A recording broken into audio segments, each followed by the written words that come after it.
Chairman గారు దావ వసంత గారు ఇతర నాయకులందరికీ కూడా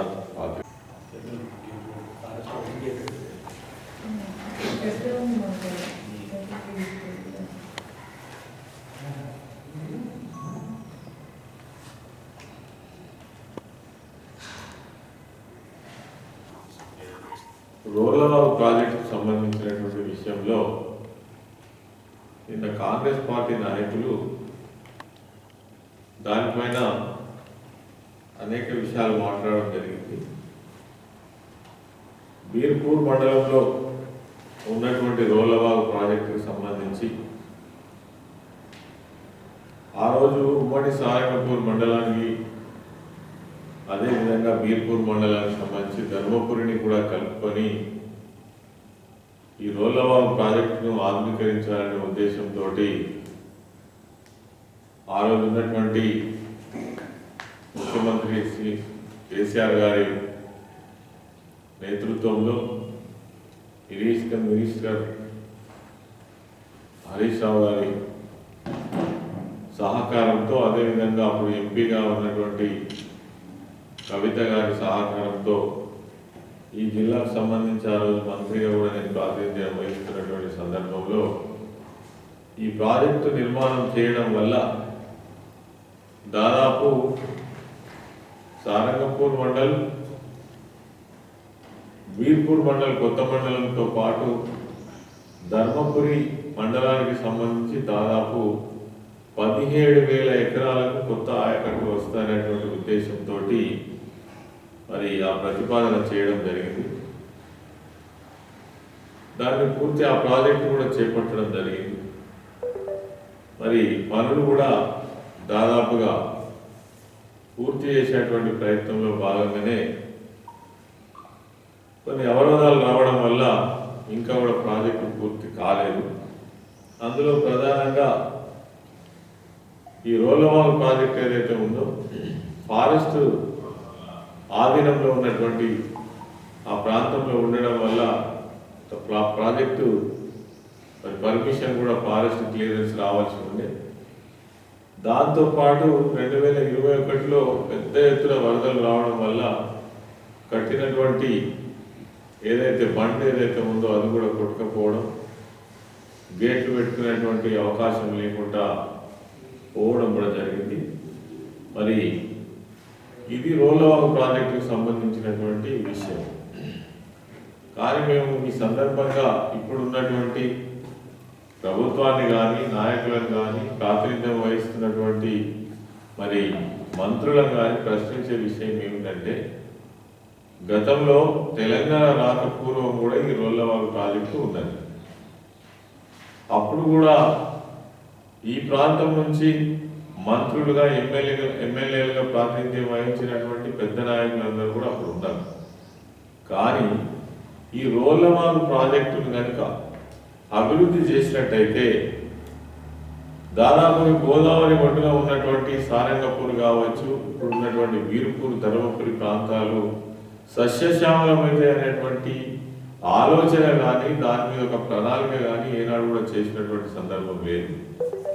తెలంగాణ రాష్ట్రం వచ్చినాకనే మాకు ధర్మపురిలో కూడా దాదాపుగా మరి 11-12,000 ఎకరాలకు నీళ్ళు వస్తాయనేటువంటి ఉద్దేశంతో మరి ఈ ప్రాంతాన్ని కూడా కలుపుకొని ఈ యొక్క రోలవాగు ప్రాజెక్టును ఆధునీకరించాలనేటువంటి ఒక మంచి సంకల్పంతో ఈ కార్యక్రమాన్ని తీసుకోవడం జరిగింది. అదేవిధంగా మరి దానికి ఆ రోజు ప్రభుత్వం పూర్తిగా సహకరించి 60 కోట్ల రూపాయలతోటి ఆ రోలవాగు ప్రాజెక్టును మరి చేపట్టడం జరిగింది. 60 కోట్లతో సాధ్యం అవ్వట్లేదు, ఎందుకంటే ప్రాజెక్టు వ్యయం పెరిగిపోయింది, ల్యాండ్ ఎక్వేషన్ చాలా పెద్ద మొత్తంలో వచ్చింది. అదేవిధంగా మరి అక్కడ ఉన్నటువంటి జిఎస్టీ కానీ తర్వాత ఇతర ఇవన్నీ కూడా అవరోధాలు రావడం వల్ల ఆ ప్రాజెక్టు వ్యయం కూడా పెద్ద సంఖ్యలో పెరగడం వల్ల ప్రాజెక్టు వ్యయం పెరిగింది. పెరగడం అనేటువంటిది ఎప్పుడైనా కానీ అసాధ్యమే, ఎందుకంటే ప్రాజెక్టు వ్యయం ఎప్పుడైనా వాటి ధరలు పెరుగుతున్నప్పుడు ప్రాజెక్టు వేయడం అనేది జరుగుతుంది. దాంట్లో మరి ఈరోజు నిన్న మాట్లాడినటువంటి జీవన్ రెడ్డి గారు కావచ్చు, లక్ష్మణ్ కుమార్ గారు కావచ్చు, దీంట్లో ఏదో అవినీతి జరిగింది అనేటువంటి మాటలు మాట్లాడుతూ ఉన్నారు.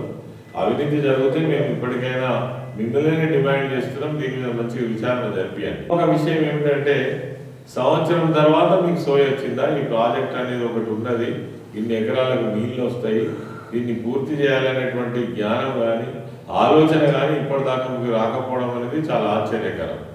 ఇప్పటికైనా పోయింది కదా, పోయినందుకు మేము అనేది ఏంటంటే ఆ ప్రాజెక్టు పూర్తి చేయించాలి. మేము ఉన్నప్పుడే దాదాపుగా ఈ ఫారెస్ట్కి సంబంధించినటువంటి ల్యాండ్ ఏదైతే ఉన్నదో మరి 850 ఎకరాల ల్యాండ్కు సంబంధించినటువంటి పూర్తి స్థాయిలో మరి ఆ డాక్యుమెంట్స్ అన్ని కూడా కంప్లీట్ చేసి కేంద్ర ప్రభుత్వానికి పంపేటువంటి స్టేజ్లో ఉండే, ఇప్పటికైనా దాన్ని పంపించి క్లియరెన్స్ తీసుకొని ఆ గేట్లు నిర్మాణం చేసినట్టయితే ఈ 17,000 ఎకరాలకు ఆయకట్టు వచ్చేటువంటి అవకాశం ఉన్నది. ఈ పని చేయండి.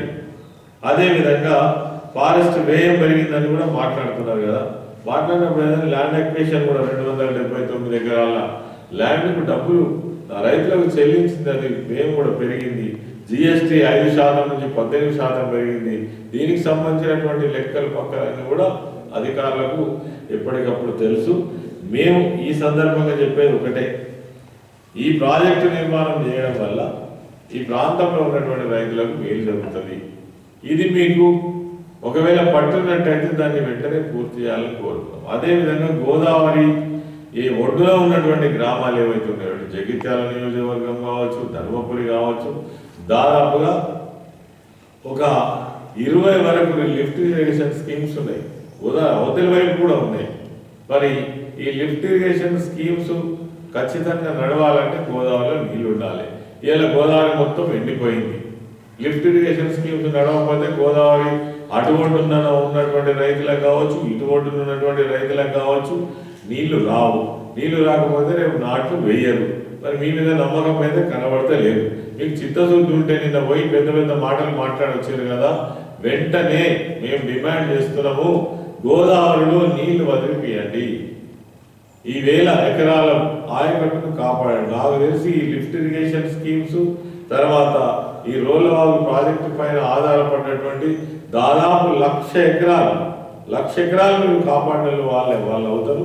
కాబట్టి గోదావరిలో నీళ్ళు ఇడిపిమని మాత్రం ఉన్నటువంటి ఈ లిఫ్ట్ ఇరిగేషన్కి సంబంధం లేకుండా ఉన్న వేలాది మంది రైతులు వాళ్ళు పంపు మోటార్ పెట్టుకొని పైప్స్ వేసుకొని ఆ మీద గడ్డ మీద ఉన్నటువంటి ఆయకట్టు పాలించి అనేక సంవత్సరాల నుంచి పాలించుకుంటున్నటువంటి ఆనవాయితీ ఉన్నది. వాళ్ళకు కూడా అలా నీళ్లు లేవు. కాబట్టి మరి మీరు గోదావరిలో నీళ్లు ఇడిపించడమే మరి ఈరోజు ఉన్నటువంటి ముఖ్యమైనటువంటి ప్రాధాన్యత. మరి దీన్ని పక్కకు పెట్టి మీరు ఏదో మాట్లాడితే కాదు. ఎందుకు నిన్న రోలవాగు దగ్గరికి పోయినవి అని అంటే రైతులందరూ అడుగుతున్నారు, నీళ్ళు ఇస్తారా ఇయ్యరా, గోదావరిలో నీళ్ళు ఎండిపోయినాయి, నాటు వేయమంటారా వద్దంటారా అని అడిగితే అప్పుడు సోయి వచ్చి మీరు రోలవాగు ప్రాజెక్టును సందర్శించారు. నిజంగానే మీకు చిత్తశుద్ధి ఉంటే సంవత్సరం దాటింది కదా, ఇదివరకే దీని మీద ఒక సమీక్ష జరగాలి కదా. కనీసం దీన్ని అభివృద్ధి అసలు ఎంతవరకు జరిగింది, ఎంతవరకు ఇంకా రిమైనింగ్ వరకు జరగాల్సింది, దీని మీద ఒక్క రివ్యూ అన్న జరిగిందా? ఒక్క రివ్యూ కూడా జరగలేదు. ఒక్కసారి కూడా దీని గురించి ఆలోచన చేయలేదు. ఎకరా నీళ్లు ఇయ్యలేని పరిస్థితి ఉన్నది కాబట్టి ఇలా పోయి రైతులు అడుగుతున్నారు కాబట్టి ఇలా పోయి మళ్ళీ ఏదో ఇరిగేషన్ మంత్రిని కలిపి నీళ్ళు ఇప్పిస్తామని చెప్పేసి మాటలు మాట్లాడుతుంది. కాబట్టి పని చేసే పద్ధతి ఇది కాదు.